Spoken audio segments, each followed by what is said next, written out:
Before you scroll a broken bar before another video steals your time, a broken bar, pause for a moment. Imagine laughing at two poor twin girls on a school stage only to feel your heart stop when they open their mouths to sing. This is not just a story, it's a reminder of why kindness matters, why miracles still happen, and why sometimes the quietest voices shake the world the most. If this story touches you even once, don't forget to like the video and subscribe to the channel, because stories like this deserve to be heard. Everyone in Riverbend knew Daniel Brooks as that single dad, the man with tired eyes who worked 2 jobs, rode an old bicycle, and always showed up late to parent meetings with grease still on his hands. What most people didn't know was that Daniel had once dreamed of being a musician. Life hadn't just changed his plans, it had crushed them. His wife died young, leaving him with grief, bills, and a heart that learned to stay quiet. He survived by keeping his head down and his promises up. On a freezing evening behind the local grocery store, Daniel found 2 little girls huddled beside a dumpster,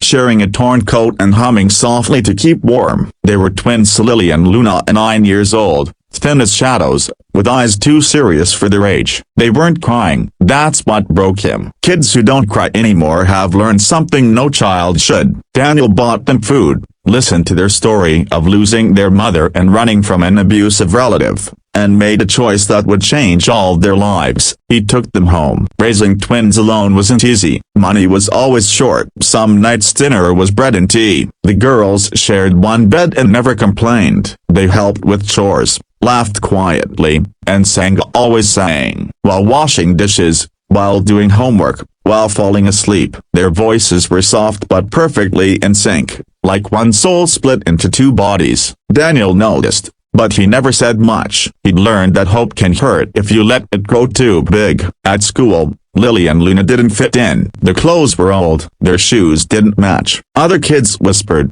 laughed, sometimes pushed. Teachers tried to be kind but were overwhelmed. When the school announced the talent day, it became another reason to mock them. Someone joked loudly, "Let the poor twins sing and maybe we'll get free earplugs." Laughter filled the classroom. Lily looked down. Luna squeezed her hand. That night, they told Daniel they wanted to perform. He wanted to protect them. He knew how cruel people could be, but he also saw something in their eyes, a courage mixed with fear. He nodded and said yes. Even though his chest ached with worry, he stayed up late fixing their old shoes, pressing their only cleaned dresses, and listening from the hallway as they practiced in whispers so they wouldn't wake him. The day of the performance arrived. Parents filled the hall. Phones were ready not to record beauty, but to capture embarrassment. When Lily and Luna walked onto the stage, giggles spread like wildfire. A teacher smiled nervously, already preparing to step in if things went wrong. Daniel stood at the back,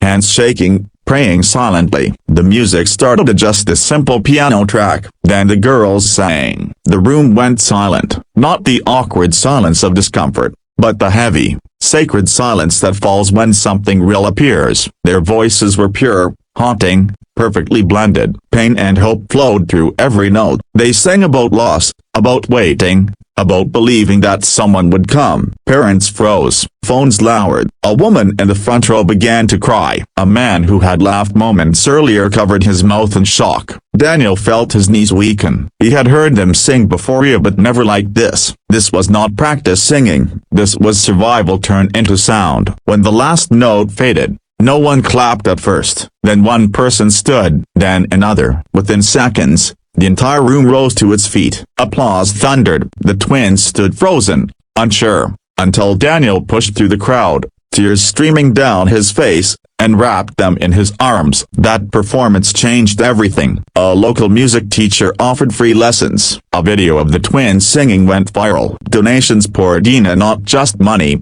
but support, love, and opportunity. Daniel was offered a better job. The girls were invited to perform again, not as a joke, but as guests of honor. But the greatest change wasn't fame or money. It was the way Lily and Luna walked into school afterward, the heads held high, hands still clasped together. The same kids who laughed now listened. The same teachers who overlooked them now believed. Years later, Daniel would sit in a packed concert hall, watching his daughters sing under bright lights, and think back to that cold night behind the grocery store, he would realize that saving them had also saved him. That broken dreams can be reborn through love. That sometimes, the voices the world mocks are the very ones meant to heal it. So if this story moved you even a little, please like this video and subscribe to the channel, because somewhere out there, a quiet voice is waiting to be heard. And maybe, just maybe, your support helps that miracle reach the world.